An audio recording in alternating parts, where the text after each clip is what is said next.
Well, we're back with day 5, and I promised you yesterday I teased a little bit of very practical application, and I've been reading a book called 12 Ways Your iPhone is Changing You. I'm curious about this book, Ashrita. It's been very convicting. I mean, as someone who does online ministry, like my phone is attached to my hand. But one of the things that I love that this writer points out is he keeps coming back to the Gospel of John. That's so interesting. It might be one of those things that I'm in it, and so I see it more. Right, But right. I'm like, oh, we just studied that like a week ago. And this verse That's right not here, the Lord speaking, is it? I just need to I hear, know. right? The sheep hear his voice.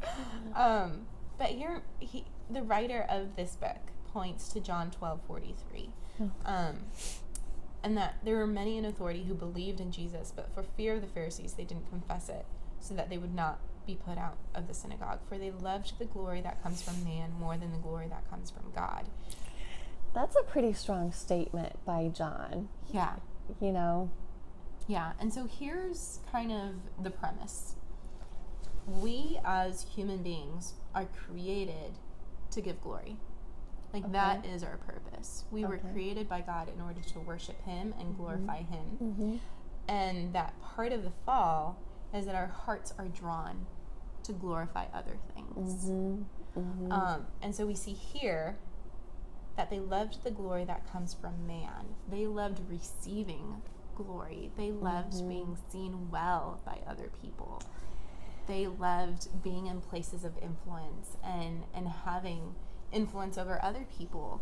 And so that accomplishment or that gift then becomes the noose around their necks that doesn't allow them to follow Jesus and that keeps them from glorifying God. Well, I can totally see how that would play into social media. Because when we're posting something, what is our reason for posting it? Yeah. Is that for the glory of God? And this is not to say that every post has to be a Bible verse. Amen to Right? that. I mean, Yes. there's a time and a place for that. Yes. But what's happening, and this book goes into research, like biologically our brains are being transformed, are being altered, because when you get a like or a ping, it releases endorphins and dopamine in your brain, which causes this positive feeling. Yes. And so what we can do is, what can happen is I can post a picture of my daughters, not even of me, and then refresh my feed to see how many people have liked it. Absolutely. Yes. And what's happening is I'm communicating that I am more attached to what people think of me, how many likes I get, or reshares, or comments, or whatever it is.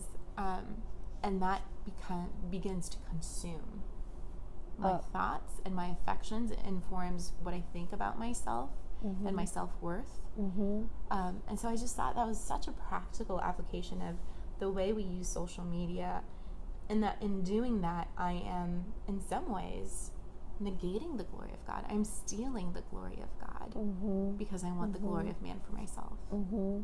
Thank you for that, Ashrita. I think that was so beautifully articulated. I remember back in John chapter 4 addressing the very same thing. That's where we see the woman at the well. Yeah. And Jesus wanting to give her the living water. But I remember at that time just using that for the same reason. So it's kind of interesting to me that we're having this conversation again in John chapter 12, but just sort of exhorting us to think about our phones for that very reason. It's a broken cistern. It's an idol. Yeah. It will never satisfy. No, it is not the living water. So, yeah, I appreciate, though, applying it. I mean, it is so apropos for here in John 12 and thinking about glory of man versus glory of God. Yeah. I'm challenged by this verse.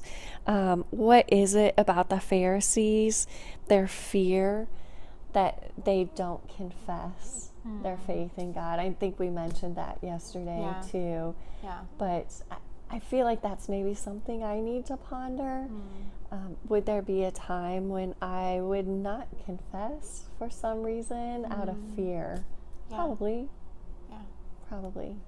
So That's a lots to good unpack. application. Yeah, lots to Yeah. unpack there. Yeah, well, let us know your thoughts. How did this week strike you? How does this conversation come across? Like, what resonates with you? Let us know in the comments. We'd love for this to be a dialogue. Well, it is a dialogue, but But conversation. yeah, like you're in our living room here. Yes. Yeah, love to hear from you.